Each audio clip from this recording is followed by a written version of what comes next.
আমার ভাইয়েরা, আর আমরাও এটাই চাই যে আমরা জামাত ইসলামী এজন্যই করি যাতে আমরা আল্লাহ পাকের কাছে দামি মানুষ হতে পারি। বাংলাদেশ জামাত ইসলামী এই শিক্ষাই আপনাদেরকে দিচ্ছে, এই দাওয়াতই আপনাদেরকে দিচ্ছে। আপনি রিকশা চালাতে পারেন, কিন্তু আপনার ভিতরে যদি আল্লাহর ভয় থাকে, আল্লাহ বললেন যে ওই ব্যক্তিটাই আমার কাছে সবচেয়ে সম্মানিত। সুবহানাল্লাহ ওয়া বিহামদিহি। আমার ভাইয়েরা, আল্লাহর ভয় যে মানুষটার ভিতরে থাকবে, এই দামি মানুষটাকে যদি কোনো মানুষ এক ব্যাগ ভর্তি টাকা রাতের অন্ধকারে দিয়ে যায়, ভাই আমি আমার এই ব্যাগের ভিতরে ভর্তি টাকা আছে, টাকাটা আমি তোমার কাছে আমানত রেখে গেলাম, তুমি টাকাটা আমাকে কালকে বা পরশু দিবা, আমি নিয়ে যাব।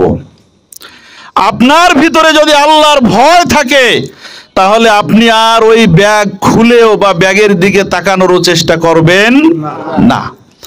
আর যদি আপনার ভিতরে আল্লাহর ভয় না থাকে, আপনার দিলের মধ্যে যদি আল্লাহর ভয় না থাকে, জাহান্নামের ভয় না থাকে, পরকালের হিসাব নিকাশের ভয় না থাকে, তাহলে আপনি রাতেই বিছানায় শুয়ে শুয়ে চিন্তা করবেন, আব্দুল সাত্তার তো আমাকে রাতের মধ্যে ব্যাগটা দিয়ে গেল, কেউ তো দেখে নাই, আমি ব্যাগটাকে কিভাবে আত্মসাৎ করতে পারি। ঠিক কিনা ভাই?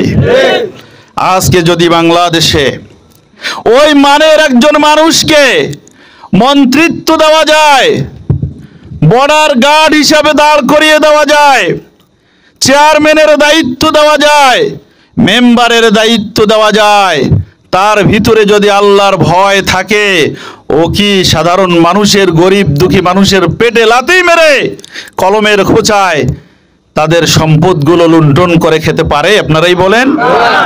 তাহলে বড় অভাব হলো সৎ লোকের, আল্লাহর ভীতি অর্জন করা লোকের অভাব আমাদের সমাজে।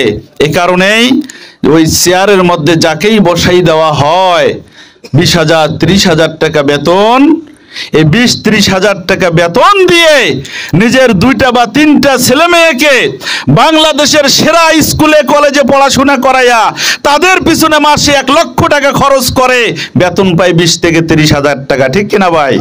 তাহলে বাকি টাকা কোথার থেকে আসে? কোথার থেকে এসেছে বলেন? আপনারা এতদিন এই কলমের খোঁচায় আত্মসাৎকারী ডাকাতগুলোকে আপনারা ক্ষমতায় বসিয়েছেন। এ কারণেই আপনার আমার যে ভাগ, আপনার আমার যে অংশ ছিল, সেগুলো আত্মসাৎ করে তারা খেয়ে ফেলেছে অথবা বিদেশে পাচার করে দিয়েছে। ঠিক কিনা? আর যদি ওই মানুষটার ভিতরে আল্লাহর ভয় থাকে, হিসাব নিকাশের ভয় থাকে, কিয়ামতের